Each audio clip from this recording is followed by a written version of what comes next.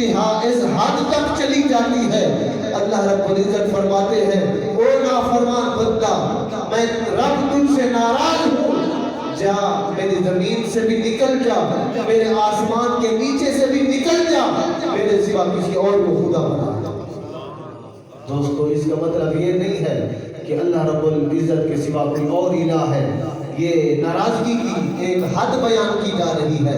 جس طرح ایک والد اپنے بیٹے سے ناراض ہوتا ہے اور اس قدر ناراض ہوتا ہے کہ اسے اپنے گھر سے نکال دیتا ہے اور کہتا ہے کہ میرے سوا کسی اور کو باپ بنا لے، اس کا مقصد یہ نہیں ہوتا کہ اس لڑکے کا کوئی اور باپ ہوتا ہے، یہ ایک ناراضگی کا عالم ہوتا ہے۔ اللہ رب العزت کی پاک بارگاہ میں دعا ہے رب کائنات ہم سب کو اپنی اپنے پیارے حبیب علیہ السلام کی سچی محبت عطا فرمائے اور سچی اطاعت گزاری والی پاکیزہ زندگی نصیب فرمائے، آمین وما علینا الا البلاغ المبین۔